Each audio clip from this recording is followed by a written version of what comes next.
Deu.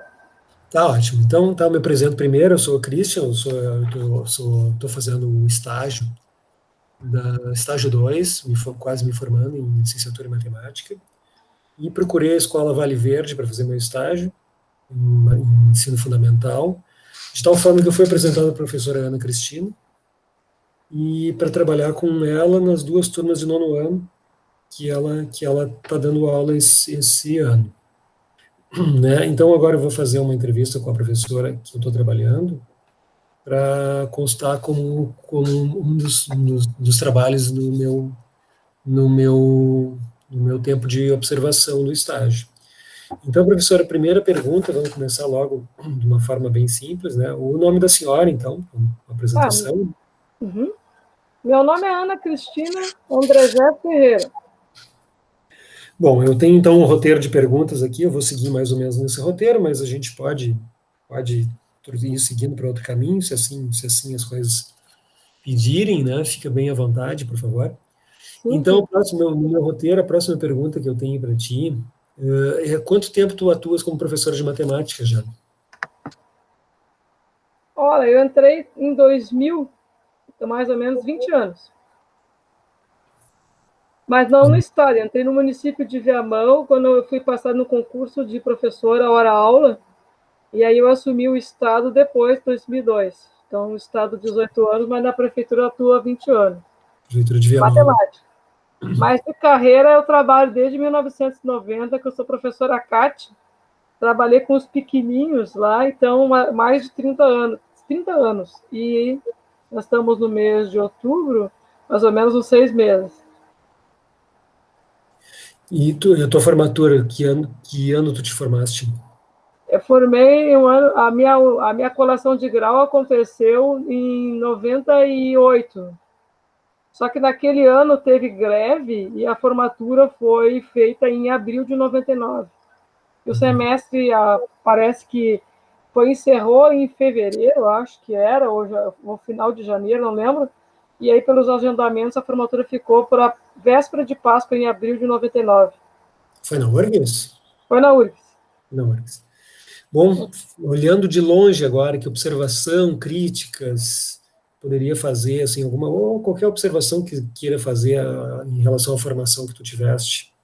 Em relação à formação, é que Exato. quando eu comecei a trabalhar ali entrar na Universidade Federal, eu já era professora fazia mais de 8 anos que eu entrei ali, até me formar, né? Então já tinha uma Uhum. experiência de como proceder em sala de aula. Uhum. E em relação à questão a parte que eu aprendi, eu tive bons professores de prática educacional e aquelas licenciaturas que tinham, aquelas disciplinas voltadas ao ensino de matemática, foram muito boas, muito bons laboratórios de aprendizagem, e eu acho que foi bastante válido para aplicar. Tinha uma certa deficiência em relação à questão de álgebra, porque eu peguei uns professores meio tradicionais ali, mas Sim. eu peguei o professor, o professor, esqueci o nome dele agora, qual é o nome? Tinha projetos de matemática, na época, que era a professora Uhum. Renilda, Renita, e tinha um outro professor que é o de óculos, esqueci o nome dele agora, não lembro o nome dele, que acho que é atual e de lá da URGS ainda, esqueci o nome dele, o Marcos Vinícius Bastos. Uhum. Peguei ele, peguei uma outra colega lá que também dava aula também, e eu Isso acho que da parte da licenciatura, assim. isso, me prepararam bem nessa parte de dar aula. Então, eu Sim, não tive maiores problemas de enfrentar isso aí.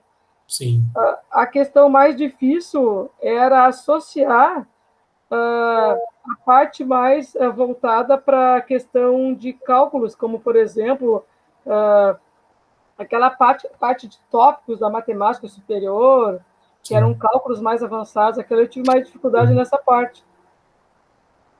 Sim, eu tenho a URGS puxa bastante ali. Agora a gente está com são 3 estágios, 3 laboratórios na minha Isso, época agora, né?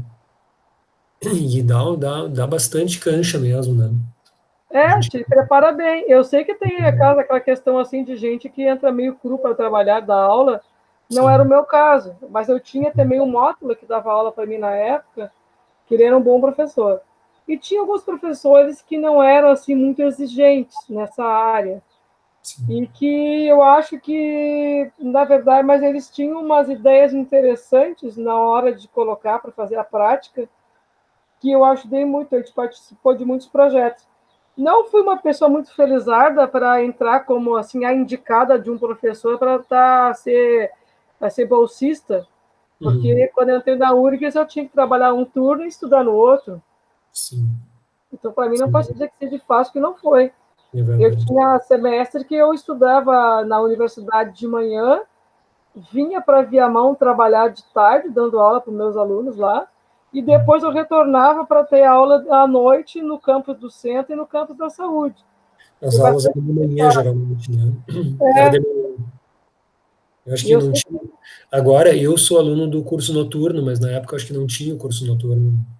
quando começou a entrar o curso noturno, eu já estava saindo, e aí eu acho que eu fiz do curso noturno uma disciplina só, eu não me recordo agora, mas eu acho que nem foi oferecida para matemática. Parece que era da física, que tinha Uhum. física um, física 2 no turno inverso, e ela foi oferecida às 6h30 da tarde do Campus do Vale. Aí eu fiz, parece que essas duas, porque às vezes tu faz uma cadeira, como matemática elementar um, e aí a matemática elementar 2 muda de horário. Uhum. E aí tu não tem como continuar a fazer porque tu trabalha numa escola, como é que tu vai dizer eu vou trocar de turno na escola? Sim. Entende? E tu ficava com essa dificuldade. Essa foi a maior dificuldade, foi de conciliar meu trabalho com as disciplinas que Sim, eu claro. tinha que cursar. E eu não tinha como, não tinha ninguém que me sustentava, eu tinha que pagar sozinho mesmo, né? Sim. Alguns materiais, xerox e etc. Exato. Fui aluno do Clóvis Villanova, Ah, sim, você, o de pessoal comenta, alto, né, que é um é, professor, ele era bem controverso, né? era bem controverso, ele sabia de cor o número de matrícula, até ele era bem delicado para as pessoas, porque quando a pessoa tinha dificuldade, ele até ofendia, chamava nas entrelinhas que a pessoa era burra, mas Sim, tudo bem. Mas aí consegui, igual, demorei, mas consegui. sim, é verdade. Eu não cheguei a ter aula com ele, mas Não, nem eu queira ter conheci, horror. tive aula com ele e gostava dele, porque ele era bem controverso, assim, né? Mas diz que era bem difícil, assim, né? Ele sabia de cor o nome de todo mundo e o nome de matrícula de todos os alunos dele. É mesmo. Fez mestrado ou doutorado na Rússia, lá, não sei aonde lá. Sim.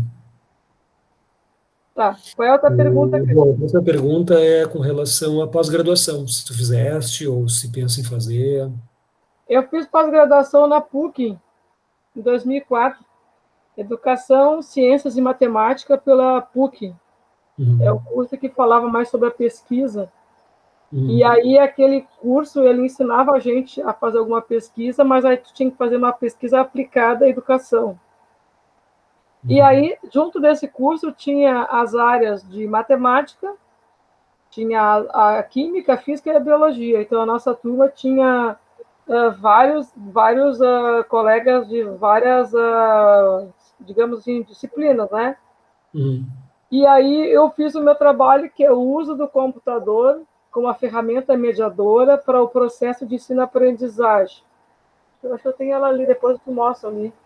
E uhum, aí eu trabalhei com o professor Lori Viale, que me ofereceu uma disciplina na URGS de probabilidade estatística, justamente organizado pelas apostilas dele. E a gente tentou trabalhar, na verdade, a gente trabalhou com algumas disciplinas, alguns assuntos da matemática, utilizando ferramentas, softwares. E aí eu apliquei com os alunos do Colégio de Aplicação na URGS. E uhum, aí a gente fez o comparativo. Por exemplo, a gente usou um programa para trabalhar matemática e depois um outro e fiz um comparativo. Na uhum, parte introdutória da dissertação, ela falava sobre os tipos de pedagogia e na hora que eu fui escrever, eu tentei falar sobre a pedagogia mais emergente ali, que apareceu, que na verdade não é nem tradicionalista, nem outro tipo, é uma mais ou menos que segue a Maria. Eu não sei o nome da mulher, agora não me recordo, porque eu não sou muito bom de nomes. Mas, se tu me permite, eu pego ali e já leio para ti. Só um pouquinho. Está aqui em cima. Peraí. Peraí, só um pouquinho.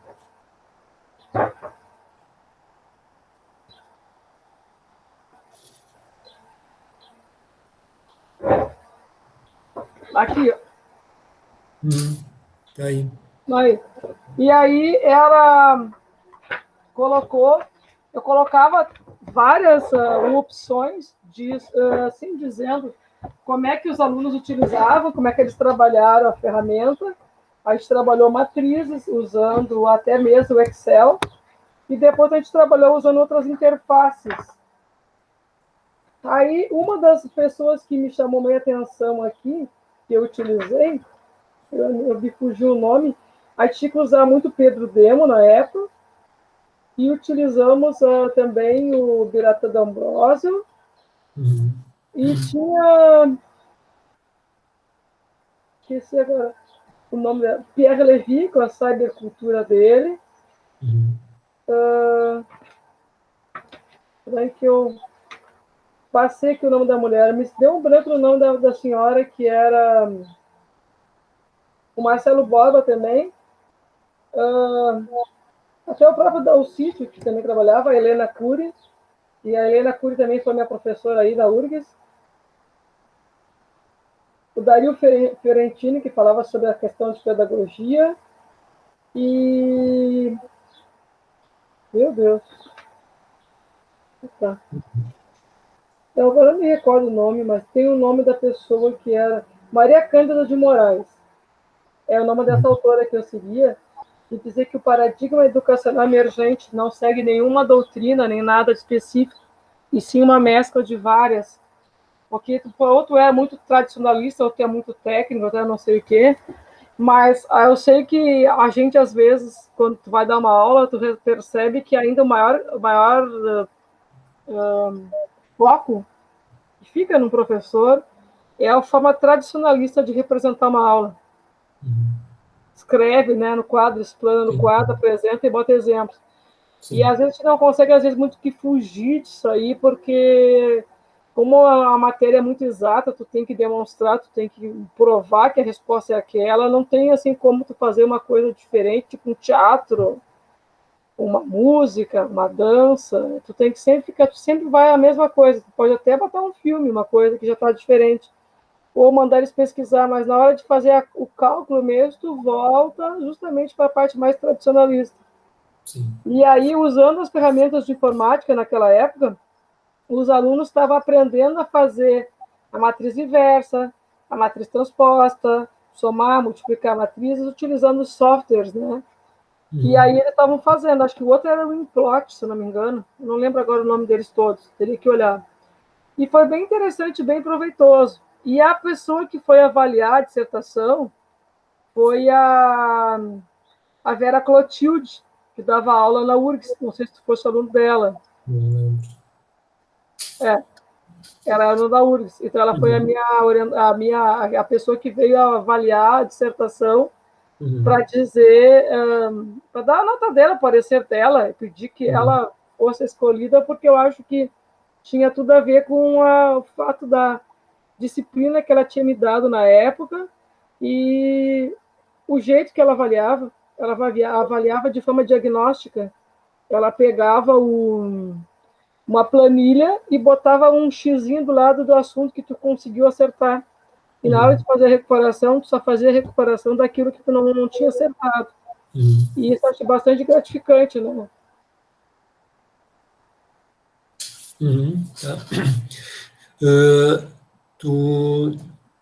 Por que tu escolheste atuar em escola estadual? Como é que foi esse início?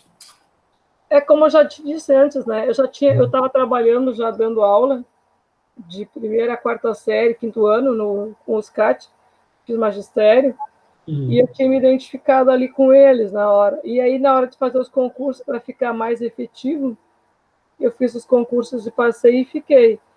Tentei entrar depois de mestrado nesses institutos federais, tudo mais, mas é bastante concorrido, porque eles fazem um concurso e chamam só os 3, 4 primeiros para fazer a prova. E aí eu não quis, nunca me chamou a atenção da escola particular. Sempre escola pública. É como se eu me sentisse mais em casa, mas tem a ver com o fato de eu já ter começado antes da escola pública. Sim.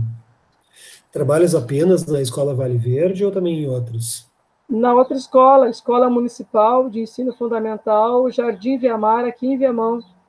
Hum. Qual é o bairro em Vernon?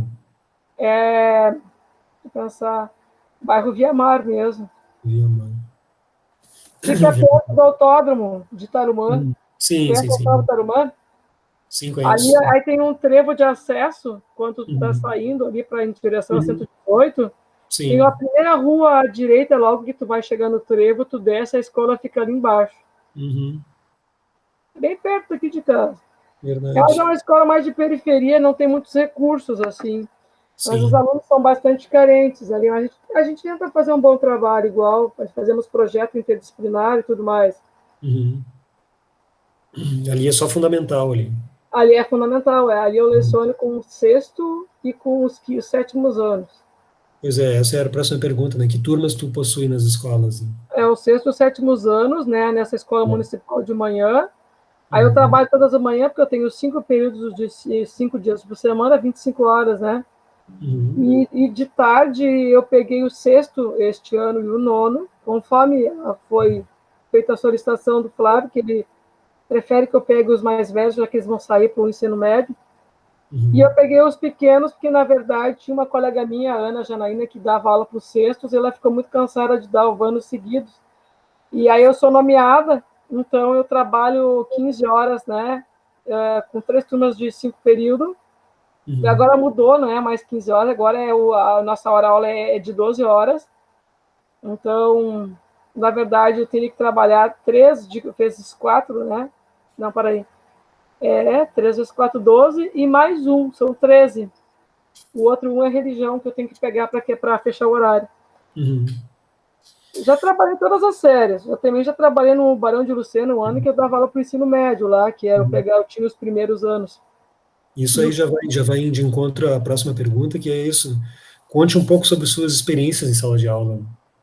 sim, Então, já eu vai nisso, trabalhei, já tu é, trabalhaste com todas as séries, já. eu trabalhei no primeiro ano, do primeiro ano até o quinto ano com a professora Kátia durante bastante tempo, de 1990 a 2002, foi 2000. Aí depois eu continuei trabalhando com a professora Kátia num turno e dando aula de hora-aula para matemática. Aí eu Uhum. passei no concurso da prefeitura de Viamão e assumi, né? Uhum. Metade professora de primeiro a quinto ano, que eles chamam CAT, por definição. E depois eu fui fazer o concurso do Estado, aí eu me demiti do hora dos pequenininhos, né? Larguei os pequenininhos e averbei o tempo de serviço. E aí, quando eu estava assumi o Estado, eu assumi no Barão de Lucena, em Viamão, na parada 42 de Viamão, e Uhum. trabalhava à noite com os alunos do primeiro ano, tinha 111, 112, 113, a 221 e a 222. Tinha Uhum. 5 turmas. Uhum. E aí trabalhava com eles ali. E o que aconteceu assim, ó? Foi uma experiência bem gratificante, porque o ensino noturno, eles não são cheios de frescura, não tem muitos problemas de disciplina, só alguns problemas pontuais.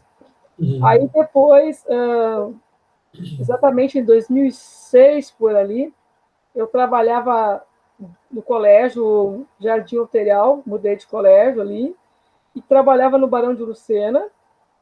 Um fica na fim da linha da Lomba do Pinheiro, lá, na Parada 21, e o Uhum. outro ficava ali na 42, ali mesmo no acesso.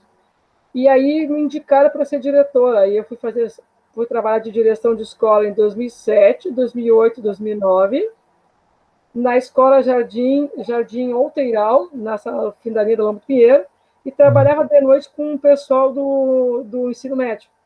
Uhum. Fiquei 3 anos assim. Aí depois eu vi que direção é muito complicado, desisti, que é muito decepcionante, porque não pelo fato de lidar com o aluno, mas pelo fato de lidar com um colega, Sim. que o colega, tu está preferindo mais um do que outro, etc.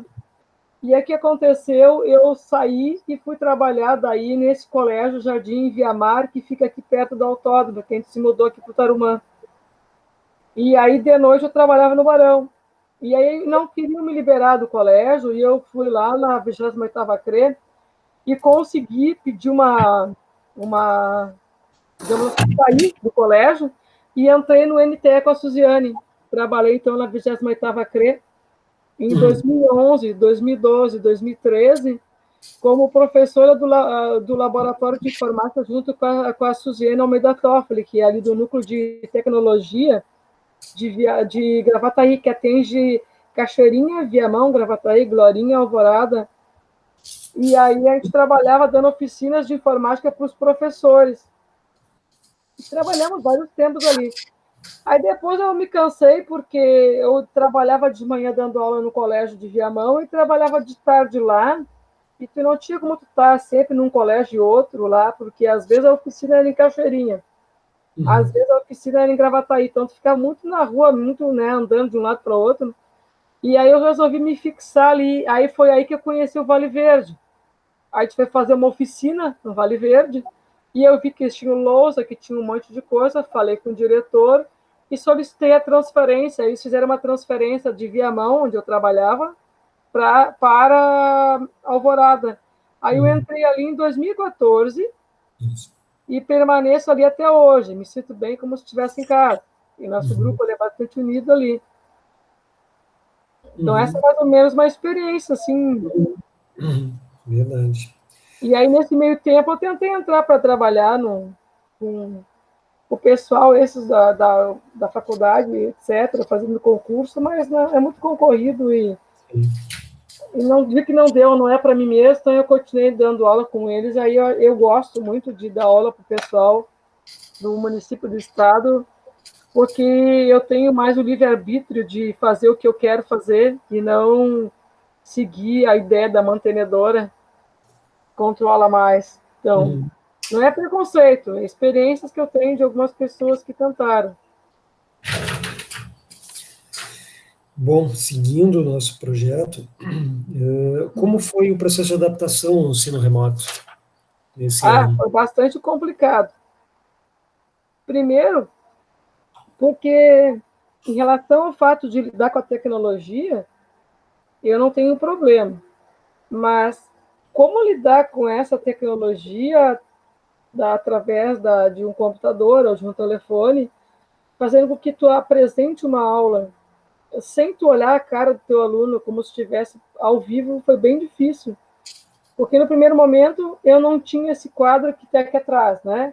Sim. Então eu tinha que postar as atividades ali no Google Classroom, e para postar as atividades, a digitação ela era um pouquinho diferente da digitação do Word, porque a forma de inserir formas não é a mesma que a gente está habituado.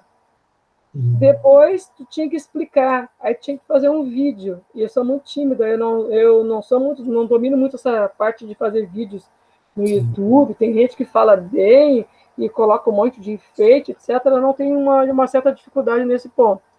Tentei fazer um vídeo, vou te dizer que eu levei, acho que 2 dias ou 3 fazendo ele, e não ficou dos 10 melhores. Aí eu tentei fazer um vídeo que nem um colega meu fez.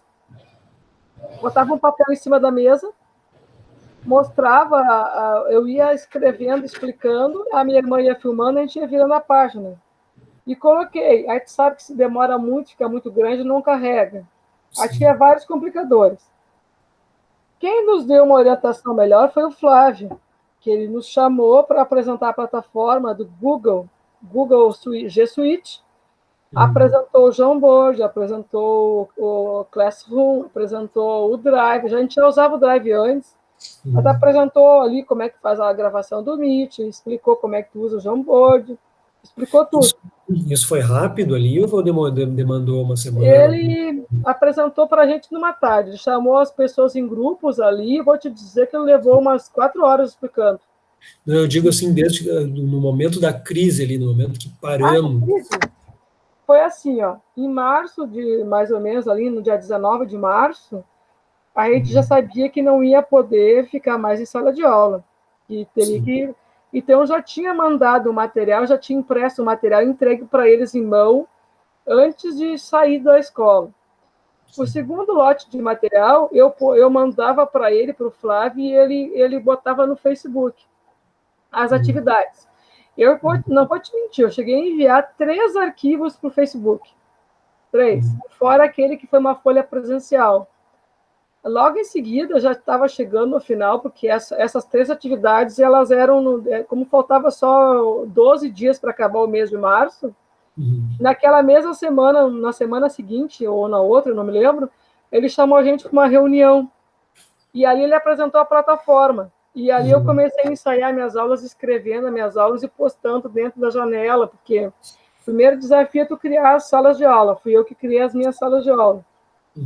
Aí, depois de criar as salas de aula, eu tinha que aprender a digitar a fórmula, que foi um pouco difícil. Tu não consegue fazer Ctrl+C, Ctrl+V.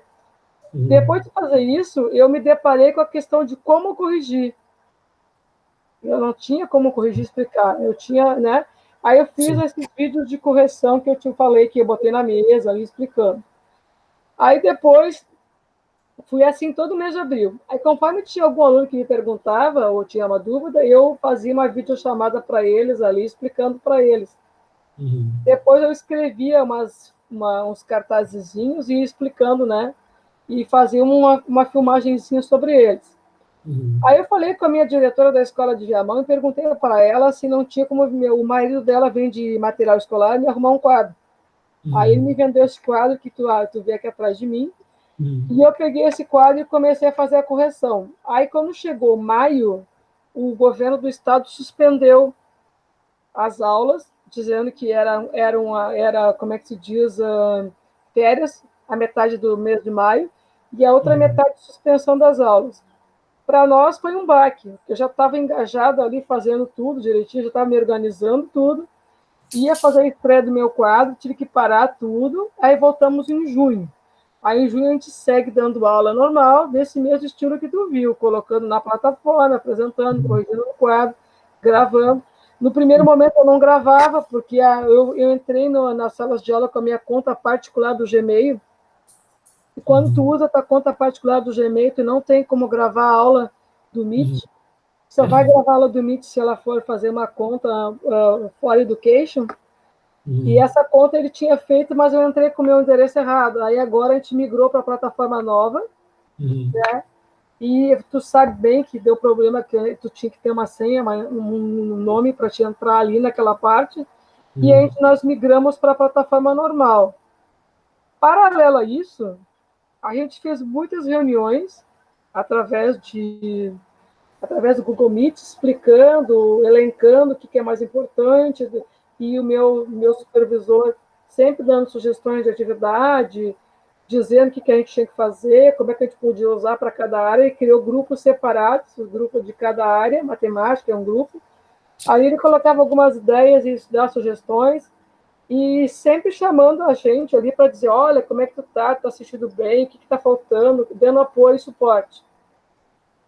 Fora isso tudo aí que eu estou te falando, a SEDUC ofereceu um curso para os alunos, para os professores da rede, que falava sobre o uso dessas tecnologias.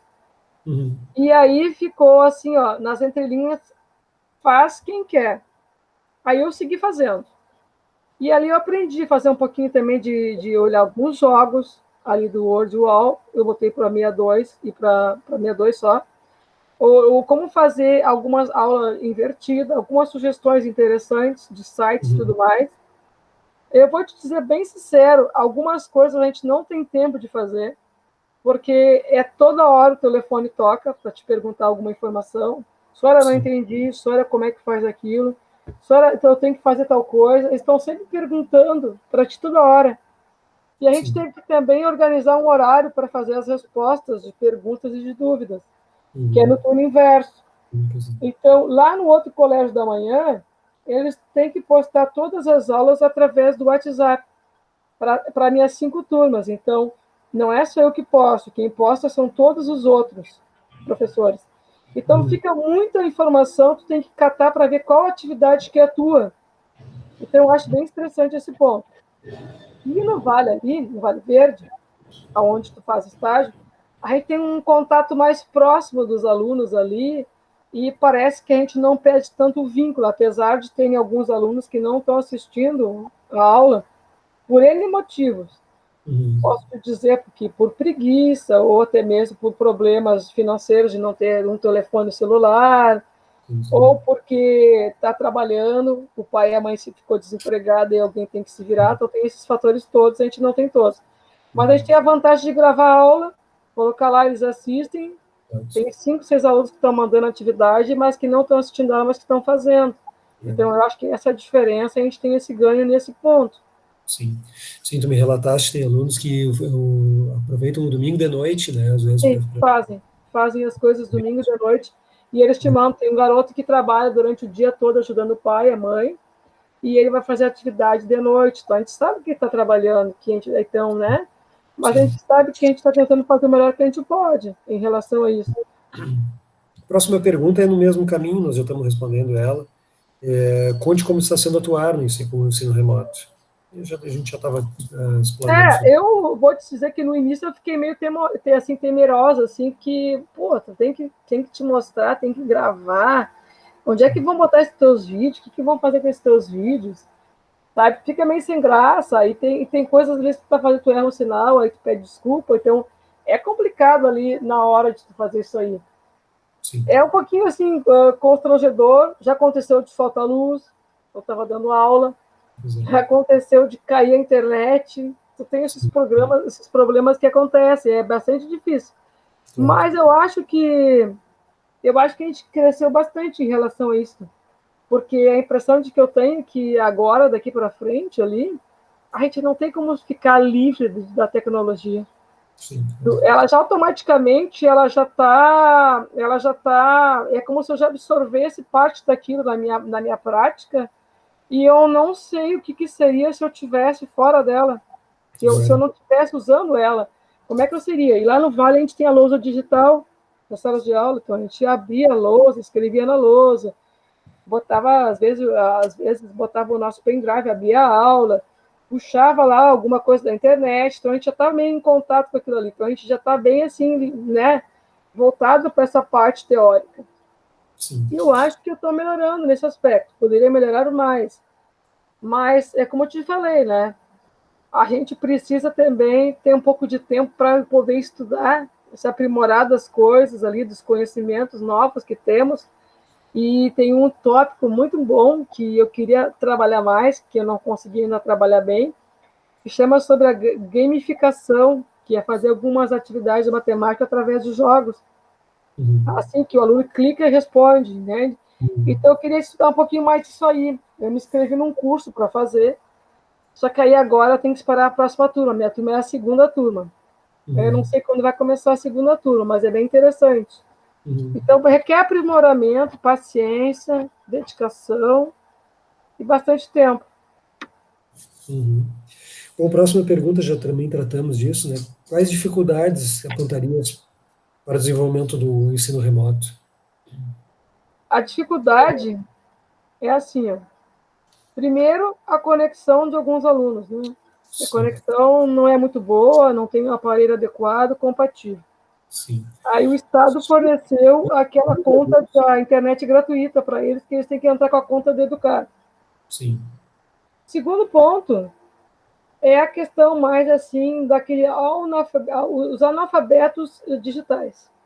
A Sim. gente tem alguns alunos que a gente sabe que frequenta a escola, que não tem conta de e-mail, não manda e-mail, não sabe como entrar, anexar alguma coisa, tem essa dificuldade. Tem vários desses tipos de alunos lá frequentando, que não têm acesso à tecnologia.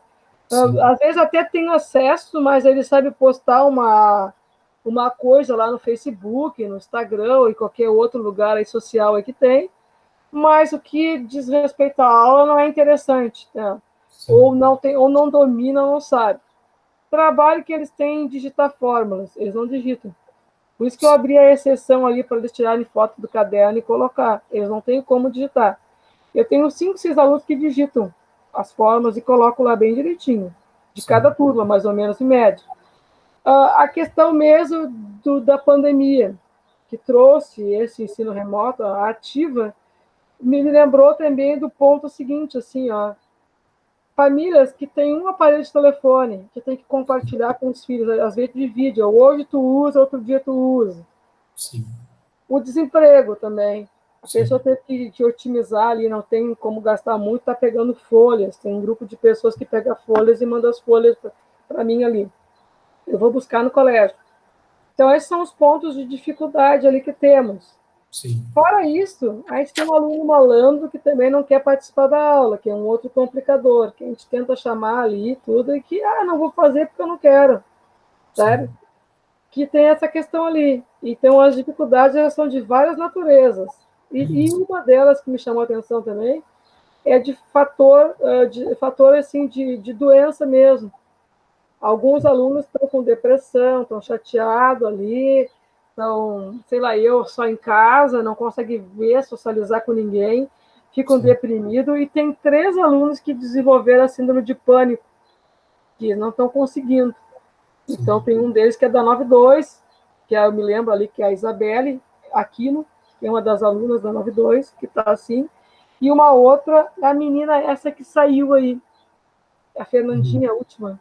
Uhum. Ela tem problema, ela tem depressão, etc., e ela entra quando ela tem vontade. Às vezes ela se sente assustada, ela não interage com as pessoas. Sim. Então, às vezes, ela não quer se mostrar, não quer nem abrir a câmera, não quer que a pessoa veja como eles são. Então, tem Sim. todas essas questões ali. E Sim. eu vou te dizer que eu estou tranquila em relação a este ano, apesar de ter um percentual de alunos que não está fazendo nada Uhum. das atividades, e que eu vou ter que fazer isso no final do ano. Isso eu tenho plena convicção. Mas faz parte do processo. Sim. Então, tem várias coisas. Uma coisa que a Flávia disse para nós, que às vezes o aluno está sentado na sala de aula e não está te ouvindo, Sim. não está nem prestando atenção na tua aula, então não está participando da aula mesmo, então é como se ele não estivesse assistindo a aula. É a mesma Sim. coisa que esses alunos aí. Sim, tu me relatou que houve também um problema logo do início de bastante evasão de alunos, né? Sim, aí tiver que chamar. Aí o que acontece? A gente relata para orientação o nome dos alunos que não estão fazendo nada. Eu estou nessa fase agora do mês de setembro, que eu tenho que fazer, que já acabou. Eu tenho que postar quem são os alunos que não entregaram nada, e aí vai ficar numa planilha colorida, já aparece a planilha organizada, com o nome de todo mundo. Num Uhum. canto, assim, num quadrinho, tu tem a opção de digitar a planilha fica branca, então aquele aluno, ele fez tudo, e se tu digitar 2, ela vai ficar verde, porque é parcial, ele faz parcial, e se ele ficar vermelho, ele não faz nada. Aí Sim. isso é feito de todas as disciplinas. E o que acontece? O Flávio visualiza, meu supervisor, a orientação visualiza, e aí ela parte para chamar o número da pessoa ali e ligar. Uhum. Se ele é de parcial, ele está na cor verde, eu tenho que dizer embaixo o que ele fez e qual é a dificuldade dele, na observação, no Uhum. rodapé. E aí a Eliane entra em contato, e na mesma planilha na lateral, assim, ela escreve e diz: conversei com a mãe de fulano de tal, e foi dito que está com tal problema. Então, tem vários problemas. O problema mais comum é a conexão. Telefone compartilhado. Está com Sim. depressão, está doente. Sim. Sim. Eu não estou afim que o meu filho faça isso, porque eu estou desempregado, nós estamos com dificuldades. Assim Sim. vai, de várias Sim. naturezas. Claro. Bom, seguindo, o próximo tópico seria como ocorre teu acesso à internet, computador, para o ensino remoto. Bom, tu já relataste, né? Tu preparaste um ambiente para as aulas, enfim, né? Isso. Eu primeiro tenho aqui a conexão minha, que é de banda larga, que eu tive que arrumar uma conexão boa, né? O Sim. meu computador, que é um pouquinho velho, teria que ser mais atualizado, tem que comprar um outro. Mas Uhum. a gente acessa a plataforma do G Suite, né? Da conta do Educar, fornecido pela Seduc. Essa Uhum. conta do Educar ali, a Seduc desenvolveu uma plataforma G Suite, que ela já funcionava, em parceria da Procergas, eles catalogaram através do sistema EASY todas as escolas, através desse sistema, e cada escola com o seu número de turmas, catalogaram nessa plataforma o horário de funcionamento de cada prof e a distribuição de carga horária, tanto que a gente abre o nosso ambiente da Seduc, que é onde faz chamada, ele já aparece direitinho quais são as turmas que eu tenho que dar aula hoje e o número de períodos. Então, a escola é esse professor, é um ambiente assim, ó. Você consegue ver? Consigo. Quando a gente clica nele, nesse ambiente, ele já entra na internet grátis para mim e já aparece quais são as turmas do dia. O que eles fizeram, então, com essa plataforma? Eles partiram para o próximo passo. Uma vez catalogada todas as escolas dentro da plataforma G Suite, e cada escola catalogou suas turmas no Easy, e esse Easy ele vai transferir esse documento todo de informações para a plataforma lá. O que ele fez? Ele catalogou, aluno por aluno, a sua senha e o seu nome de endereço de e-mail através de sua matrícula. No primeiro momento foi trabalhoso, porque cada prof pegou uma turma. Eu peguei a turma 62 e eu tinha o número de matrícula. Eu informava para os alunos fazer o cadastro e a gente passava um videozinho dizendo para ele como é que ele acessaria a sua conta G Suite. O que o aluno tinha que fazer? Ele tinha que acessar o seu endereço daí, usando o seu nome, @educar.com, não, desculpa, @educar.gov.br, etc. ali. Ele entrava naquele endereço e já entrava na internet grátis. O que ele via? A janela da sala de aula dele. Então, ele via as disciplinas dele. Matemática, história, geografia, ciências, todas as disciplinas. E ele clica ali. Nesse clicar ali, ele já sabe que naquela aula, naquele dia, teria aquela aula. E aí a Seduc desenvolveu uma nomenclatura para diferenciar a aula síncrona, que é a aula que tu deu, assim, no tempo real, de aula síncrona, que é aquela que posta as atividades. Para fazer, a gente tem que usar essa definição. E aí o aluno entra lá e navega no seu ambiente. O cara que dava palestra, o tal de Márcio Machado, ele dizia que o aluno tinha o livre-arbítrio de usar o ambiente no horário que melhor lhe conviesse, seja conveniente para ele, né? Poderia ser de manhã, poderia ser de tarde, de noite, quando ele tivesse a mídia. Por isso que é sugerido que grave a aula ali. Então, a gente tem a nossa plataforma do G Suite, a gente abre ali toda aquela parte do Google, como eu já te falei, todas aquelas ferramentas oferecidas, e de quebra a gente também usa a árvore dos livros, que é um código que tu coloca, RS, o teu número de matrícula, e abre uma plataforma de livros, que tem milhares de livros para te usar, para leitura. A gente usa isso aí. Então, a gente tem algumas parcerias ali, com alguns acessos que a gente consegue para utilizar, para também estudar. Fora isso que eu estou te falando aí tudo, o que me pareceu assim nas entrelinhas, que num futuro mais próximo, já agora, os pais já estão catalogados também com o seu CPF dentro dessa turma, dessa plataforma, do seu filho, porque quando clica em cima da criança, abre o nome de pai, o nome de, né, matrícula da criança, endereço, quem é o pai, quem é a mãe, quem é a certidão, quem é o endereço, e aí vincula um aluno, um pai de um aluno. Esse pai desse aluno, ele visualiza o meu caderno de chamada. E ele visualiza como é que estão as notas do filho dele. Então, a gente está sendo, digamos assim, investigados e vigiados de tudo que é lado.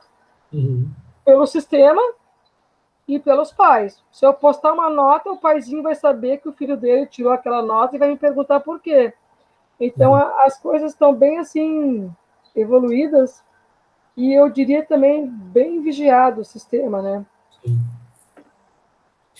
Bom, seguindo, a próxima questão é como planejas as tuas aulas de ensino remoto? E tu sempre tem um momento síncrono e um momento assíncrono. Isso. Não? Ele falou que toda aula ela é constituída de um momento síncrono e um momento assíncrono. Então, a gente tem, primeiro, para fazer melhor entendimento, a gente tem geralmente 1 hora de aula, né? De 1 hora de aula a gente dá síncrona e 1 hora de aula assíncrona.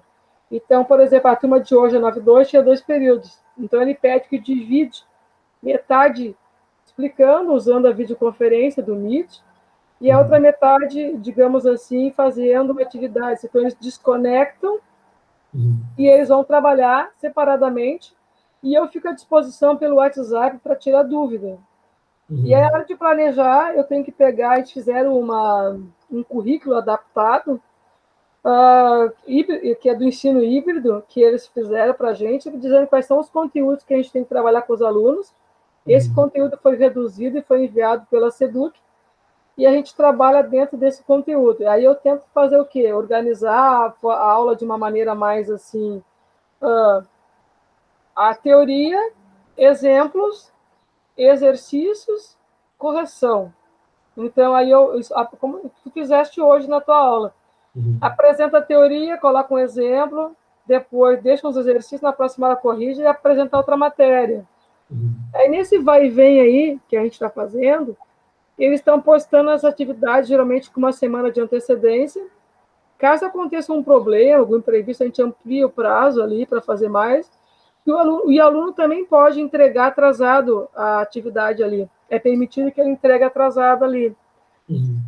Eu acho que a dificuldade está mesmo na distância entre eu e o meu aluno, que tu não visualiza ele no todo, e aquela timidez de tu não abrir a câmera para mostrar a tua cara para um professor. Sim. Vê que hoje o menino que perguntou, o Victor, ele mostrou a cara dele depois ali, não sei se tu viu. Sim, sim. Ele abriu a câmera, então tem uns que não abrem a câmera. Sim. A gente não sabe se eles estão te ouvindo, se eles estão fazendo outra coisa. Sim, verdade. Mas a nossa parte a gente faz. Sim. Qual tem sido a receptividade dos alunos ao ensino remoto, assim, da experiência de vocês? Uns se adaptaram muito bem, outros nem tanto, né? Olha, tem uns de sempre que são os mesmos ali, que estão sempre nas aulas, que eles estão assim, só nota 10, eles entregam tudo, participam da aula. E tem um percentual de alunos ali que é quase um terço, assim, vou te dizer. Um terço faz tudo, praticamente, o outro um terço faz parcial, e o outro um terço, um pouquinho até menos que isso, não faz nada. Sim. Aí eles colocam um conceito como sendo que ele não está participando de nada. Não participa da minha aula, mas não participa de disciplina nenhuma. Sim. Então, ele coloca como... Ele usa um código, eu não me recordo o código que ele fala, o Flávio, mas eles vão ficar pendurados para o ano que vem. Os outros alunos vão passar e esses aí vão ficar pendurados. Eu acho que no primeiro momento foi bastante desgastante chamar atenção, tu tentar ser meio afetiva, dizer, oi, como é que tu tá? Tudo bem contigo? Tu sempre perdi um tempo explicando, perguntando como é que eles estão, o que eles fazem, etc. Se tu abre a câmera para fazer a gravação, eles se fecham e não falam nada. Não falo nada, não te pergunto nada.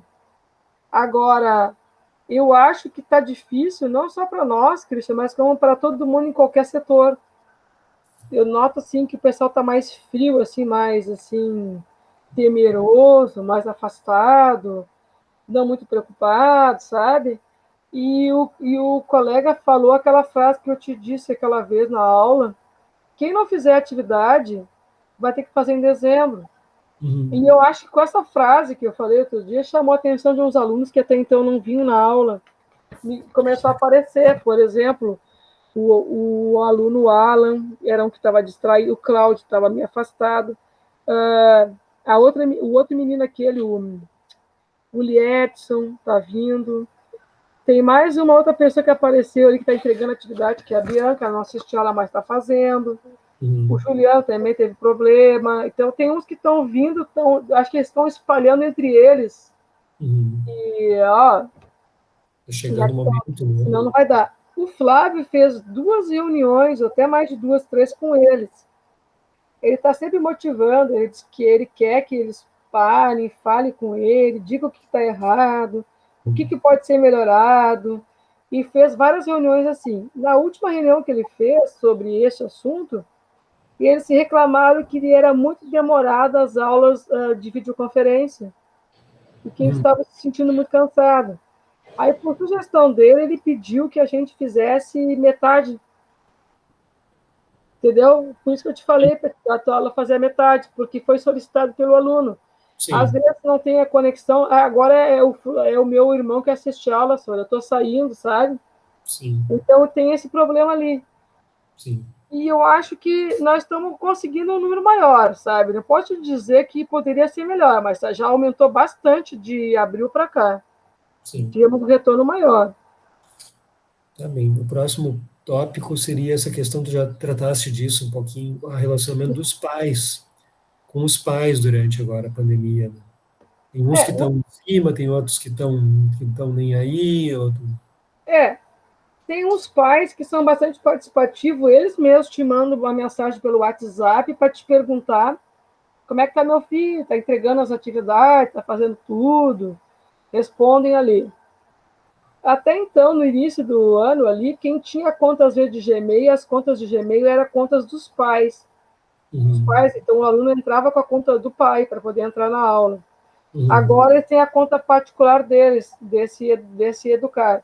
sim, Só que eu tenho notado assim, ó, que a maioria dos pais, digamos assim, vou te dizer assim, 90% deles estão nos apoiando e estão participando.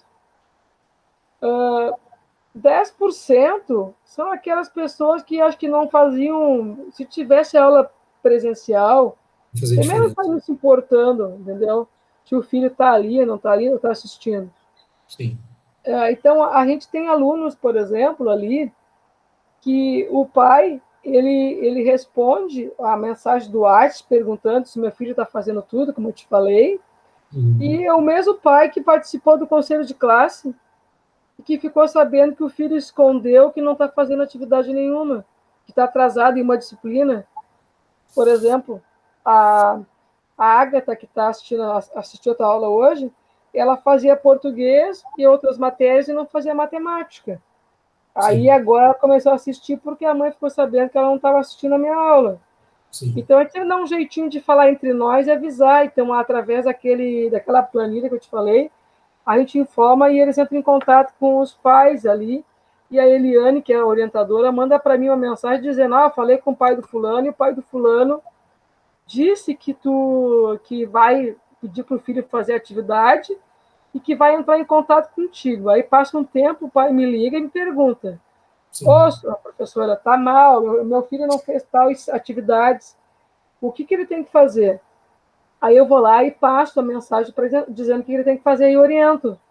E aí a gente vai conversando sempre. Aí acaba tomando todo o teu tempo, porque sim, geralmente é fora do teu horário, né? E aí tu não fica meio chateada de responder. sim. E teve um caso de um aluno que não participava da aula porque ele era de religião e a religião não permitia que ele participasse da aula. E aí, num sábado, eu tive que fazer uma videochamada com ele e dei aula particular só para ele explicando. Aí, desde então, ele entrega as atividades de uma forma assim, lá, e pega o material no colégio e entrega lá. Então, Uhum. tem vários fatores, é bem complicado, assim. Tiveste algum problema mais sério com a pandemia, infecção de Covid na família, alguma coisa que tenha te Na afetado? família, não.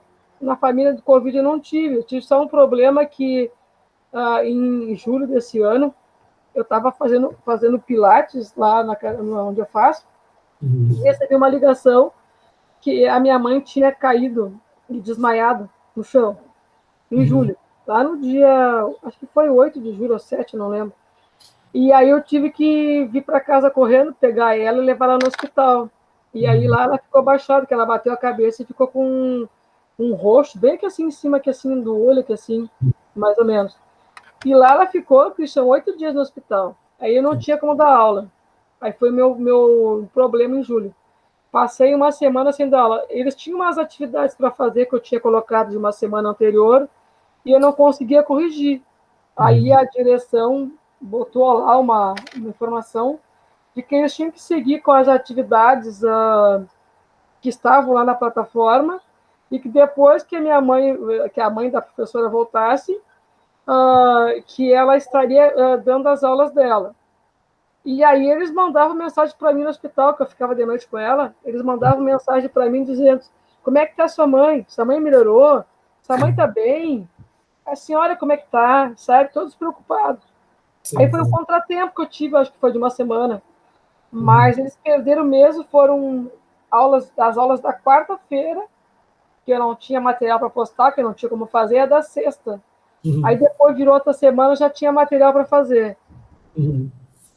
Foi contratempo, mas não foi do Covid. Tanto que eu fiquei dormindo lá, voltei e Não mexi com pegaram. ele. Olha, eu dormi no hospital e a senhora não pegou Covid. É, não é o melhor momento para ficar no hospital, né? Não, mas eu dormia de máscara. Tu vê. Sim, tem A que senhora é ser. bem doida. O que eu ia fazer? Eu tinha que ficar lá, né? Bom, para encerrar, então, são mais duas questões, a gente pode responder elas conjuntamente. Diga. São que aprendizados tivestes ao longo de 2020, né? E o que isso, então, mudaria, o impacto na tua vida seguinte de prática pedagógica. Tá, eu só te dizer assim, que eu acho que uma das coisas que mudou na minha vida ali é a capacidade de ter que se organizar dentro de casa, daquela divisão mental da tua cabeça, assim, agora eu sou a professora, agora eu sou a filha, sabe? Tem que separar essa questão, porque eu moro com meus pais aqui, Uhum. e às vezes eu tenho que fazer algumas atividades de casa e umas atividades da escola, então eu tive que aprender a me organizar. Porque quando tu sai de casa, tu vai para o teu trabalho, tu volta, tu não vai ficar fazendo coisas do teu trabalho. Então, a Uhum. primeira coisa que mudou é eu tenho que ter uma capacidade de me organizar melhor, eu acho. Sim. Organização de saber dividir o tempo direitinho, nos horários ali, nos times. E outra coisa que eu tive que desenvolver mais, eu tenho que ser mais a paciência, né? E a tolerância, porque às vezes está dando uma aula, a tua conexão cai, a tua aula trava, dá um problema, não dá para ouvir. Eu não entendi, sou eu no telefone, não estou enxergando o quadro, só tá escuro, sabe? Tu tem que ter uma paciência e eles começam a te mandar mensagem para ti, tu tem que ser assim, não pode ser grossa, sabe? Tem que ser gentil. E aí tu parece assim que tá toda assim tomada o teu tempo todinho. Eu acho que isso aí foi uma coisa que me perturbou bastante. Aprendizado, eu acho que é uma coisa que também, eu acho que é dos mais importantes, é o aprendizado, porque eu aprendi muito usando essas tecnologias. Tem Sim. muita coisa para aprender, para desenvolver. Sei que o trabalho é bastante árduo. Posso te dizer que antes eu era uma professora diferente, agora eu acho que eu sou melhor do que eu era antes. E eu tenho tendência que no futuro mais próximo eu vou cada vez mais me apropriar dessas tecnologias para poder trabalhar minha aula, porque não tem como ficar sem Sim. elas. E uma das coisas que a gente ia fazer este ano e não deu eram os projetos interdisciplinares da escola. Então a gente já tem algumas ideias, né, que a gente está tentando fazer ali para poder casar isso aí com a tecnologia e tentar seguindo, né, fazendo Uhum. isso aí. E o Flávio queria que a gente fizesse um projeto da nossa escola e que a gente, por exemplo, pegasse assim, vou dar um exemplo básico, plantasse uma horta, por exemplo, lá, aí o professor de ciências falaria sobre o plantio, como é que prepara o solo, etc. Aí o outro poderia falar sobre uma organização de uma receita sobre um alimento daquela horta. Eu entraria com a parte de geometria, de como é que tu vai distribuir a distância entre os pés de planta, etc. É uma ideia que eles tinham vontade de fazer, e isso Uhum. não foi possível fazer, né? Essa parte não foi possível fazer. E eu acho que isso aí tem tudo a melhorar para o próximo ano. Só que eu vou te confessar que às vezes eu tenho medo, assim, porque a gente tenta ser um pouquinho diferente, e quando a gente tenta ser um pouquinho diferente do tradicional, a primeira coisa que te acontece é tu ficar assustado, assim, sabe, meu Deus, será que eu tenho condições de fazer tal coisa? Será que vai dar certo? É claro que vai ter erros, mas aí tu se depara com os alunos ali que te ajudam, né? Sim. Te ajudam, eles te orientam, eles são mais rápidos, né, em questão de tecnologia, etc. Uhum. E eu acho que a gente tem que estar sempre se reinventando, né, Cristiano? Não Sim. sei. Uhum. Eu acho que para o próximo ano, se tiver a vacina ali, eu imagino assim, ó, eu dando aula presencial e dizendo, gente, eu vou postar umas atividades lá no Classroom, vocês façam as atividades e de repente até eu posso puxar a janela no meio da sala de aula lá, abrir algum exercício, alguma coisa, ou Sim. fazer um vídeo, mostrar, não sei. Eu Sim. acho, ou eles mostram os vídeos deles de trabalho e a gente coloca tudo ali dentro. Sim. Tipo, como tu manda apresentar um exercício, ou eles fazem um videozinho explicativo, como se fosse uma oficina, né? Ou um Sim. projeto. Tipo aqueles projetos que a gente fazia na faculdade lá, de ensino, que tu tinha que desenvolver alguma coisa, dar uma aula. Alguma coisa assim. E eu acho que o professor não é mais o detentor de saber, né? O Sim. aluno começa a ser o que sabe e o que vai, junto com a gente vai ser só o mediador. Então, eu vou dar só subsídios para que ele desenvolva a aprendizagem dele, né? Sim. Nesse sentido que eu acho. É, não vai, acho que vai nos afetar de uma forma que nós não vamos ser mais iguais como éramos antes, né? Não, eu acho que não, Cristian. Eu tenho plena convicção disso aí, porque naquelas palestras que eu vi ali, que eu participei da SEDUC, o Márcio Machado, que era o palestrante, ele dizia que esse ensino já estava pronto para ser lançado e que a pandemia fez com que ele acelerasse. E que uma vez que a gente já se apropria desses conhecimentos, a gente não tem como mais voltar atrás, porque tu vai acabar sendo uma mescla de várias pedagogias e tendências e formas de criar a tua aula, e a única coisa que a gente tem que fazer é tentar usar a nossa criatividade e explorar o máximo que a gente pode. Uhum. E a gente se depara um pouquinho com o tradicional, porque o conteúdo que tu tem que colocar para o teu aluno, de acordo com as BNCCs, ele é bastante amplo. E se tu não for fazer uma coisa assim organizada, usando uma tecnologia, só ficar tu na sala de aula, tu Uhum. nunca vai conseguir alcançar e almejar o que tem que ser feito. Porque ele está separado por vários blocos, né? Sim, E aí, sim. como é que tu vai abordar um bloco, por exemplo, de números, e depois tu vai trabalhar a parte de probabilidade, estatística ali, e Uhum. aí tu vai seguir só tocando matéria, sem fazer um link com alguma coisa que tu tem na prática, e Sim. sem utilizar uma tecnologia. E eu acho que vai ser bem por aí. Uhum. Então tá, eu acho que podemos, tá bom assim, podemos encerrar. Sim, E tá feita a nossa entrevista, né? demorou, mas saiu, né? Isso, demorou, saiu. Quero ver tu escrever isso aí, hein? Então tá, mas agora a senhora encerra a gravação, é isso, é possível? Sim, E sim, te mando. aí vai para o teu drive, né, professora?